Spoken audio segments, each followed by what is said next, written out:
Bonjour Éric Zemmour. Bonjour.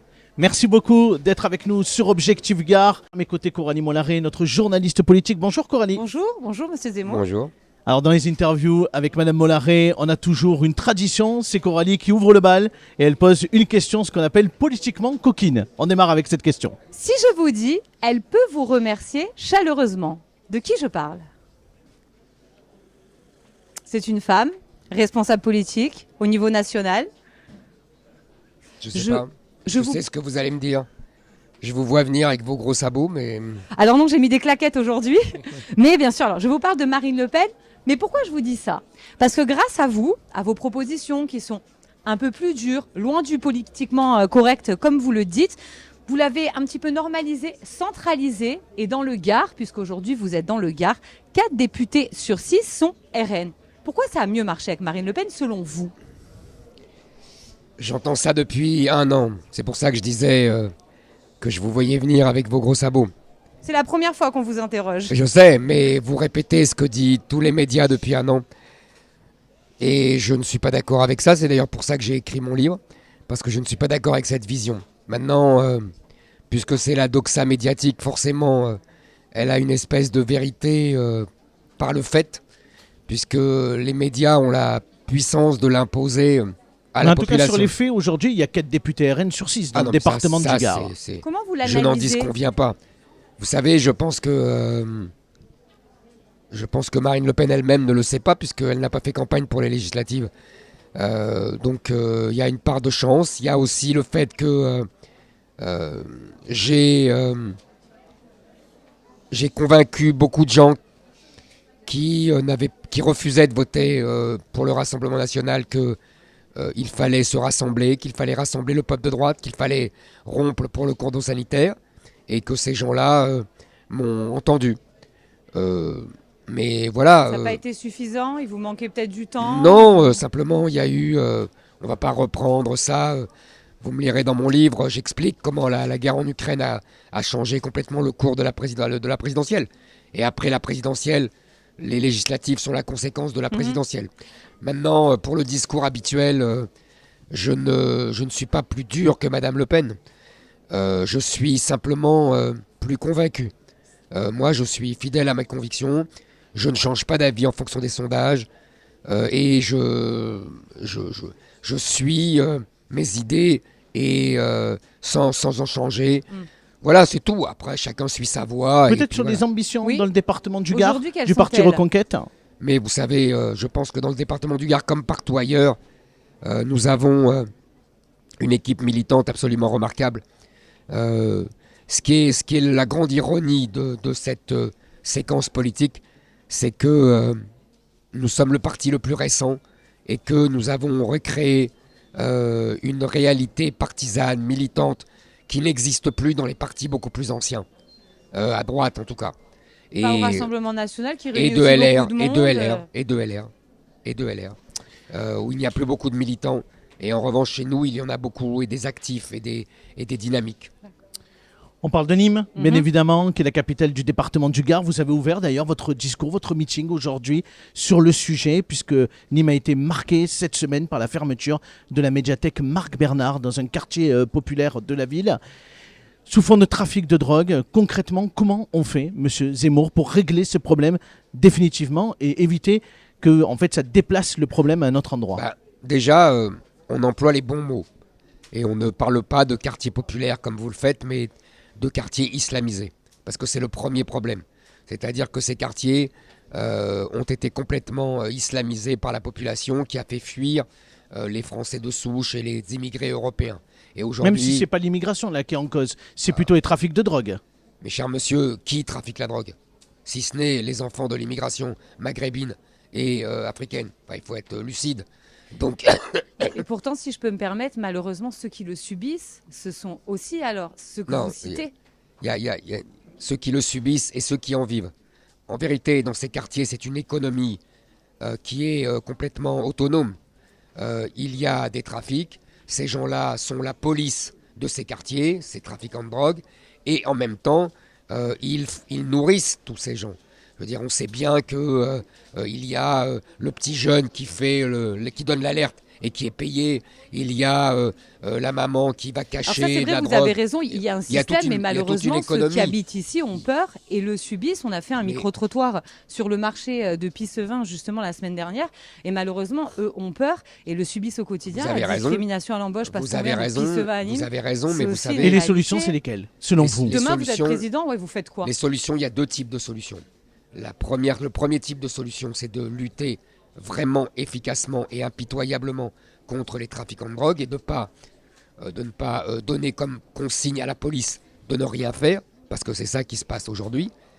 Et deuxièmement, c'est d'arrêter les flux migratoires, parce que ces quartiers sont en permanence, il afflue dans ces quartiers des gens, des centaines de milliers de personnes, je parle dans toute la France, venus des pays du Maghreb et des pays d'Afrique subsaharienne, qui aggravent encore l'aspect et le... Pour eux, ils viennent nourrir Et le- ce trafic, c'est ce que Non, vous non, dites? non, non, Ah. c'est même pas ça. D'abord, si vous voulez, plus il y a de gens qui viennent de ces contrées-là, et plus l'assimilation se fait à l'envers. C'est-à-dire que les gens vivent comme au pays, comme au bled. C'est une évidence. C'est pour ça que je me suis permis de vous reprendre en parlant de quartiers islamisés. Et par ailleurs, les trafics, c'est tout simplement que ça permet, je vous le répète, de faire vivre grassement beaucoup de trafiquants et beaucoup de familles autour. Alors, Et ça, c'est un non-dit, vous comprenez, on est là à en faire des victimes.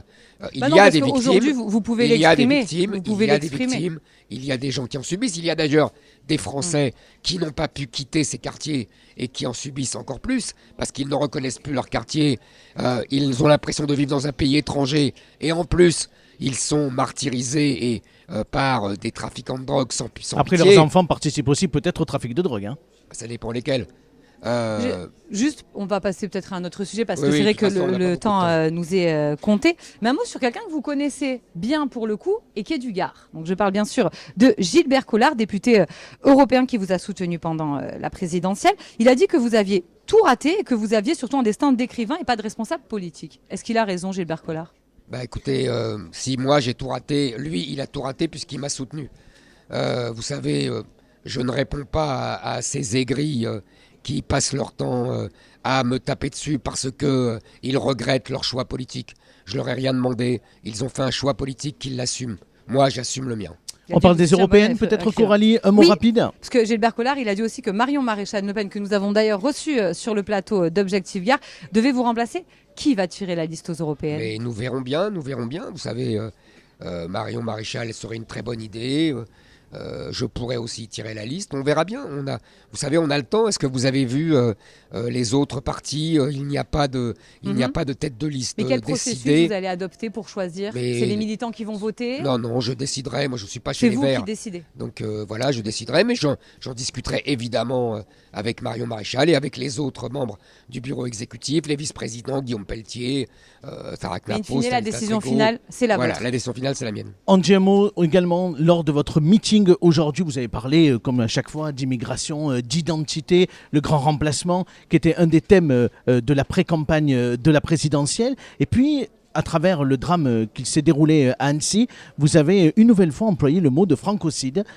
Alors, francocide, le dictionnaire nous dit que c'est la destruction de ce qui est français. Est-ce que, en l'espèce, c'était la bonne définition? Bah écoutez, moi je pense que nous vivons de multiples francocides depuis des années. Vous savez, je l'ai déjà expliqué, je me suis inspiré pour inventer ce néologisme de féminicide. Qu'est-ce qu'un féminicide? C'est qu'on a constaté que les femmes étaient plus volontiers persécutées et tuées par des hommes, par victimes leurs de violences conjoints, qu'il y conjugales. avait ce que les sociologues appellent un fait social et qu'il y avait un continuum de violence autour de ça. Les féministes expliquent ça très bien, on peut en discuter, mais en tout cas, moi, ce que je dis, c'est qu'il arrive exactement la même chose aux Français, c'est-à-dire qu'il y a un continuum de violence. Vous parliez du trafic de drogue, elle en fait partie. Il y a les vols, il y a les viols, il y a les violences, il y a les trafics de drogue, et on va jusqu'au meurtre. Tout ça est provoqué par une immigration de masse qui vient d'une civilisation différente, antagoniste, voire hostile. D'accord. Mais ce qui est intéressant, c'est qu'il y a vraiment un point de vue qui est différent et ça permet le débat, ça permet l'échange. Vous voyez voilà, dans ce drame l'œuvre de quelqu'un qui vient d'un autre pays. Et donc, parce qu'il vient de cet autre pays, il est violent. Mais est-ce qu'on ne pourrait pas regarder peut-être les choses différemment en disant, finalement, cet homme, c'est un déséquilibré. Parce que on se souvient d'ailleurs, il n'y a pas longtemps, de ce terrible fait divers aussi à Reims. Une infirmière a été tuée. Il venait pas assassiné, il venait pas d'un autre pays quand même, l'auteur des faits. Est-ce que la folie, ça a vraiment une origine liée à la religion? Chère madame, il y a toujours eu, dans l'histoire de l'humanité, des vols, des meurtres, des crimes, des gens qui faisaient le mal. C'est une réflexion philosophique de tout temps et Bien de sûr. tout pays. D'ailleurs, on voit de gros attentats aux États-Unis qui sont perpétrés par des Américains. Absolument, mais vous ne voyez pas d'attentat au Japon, par exemple, hein. Et vous ne voyez pas d'attentat en Hongrie. Alors je n'y vis pas. En tout cas, vous ne voyez pas d'attentat islamiste ni en Hongrie ni au Japon. Pourquoi? Parce qu'il n'y a pas d'immigration. Voilà, c'est simple. Si vous voulez, moi je veux bien que le mal soit répandu sur toute la terre. Et les Français en prennent leur part comme tous les autres peuples. Après, pour l'instant, Mais le en qualificatif revanche, d'attentat sur là, MC n'a pas la même été, chose. Là, ce n'est pas la même chose, bien. madame. Là, c'est simplement, il y a une explosion de la violence depuis 30 ans qui est directement liée à l'immigration.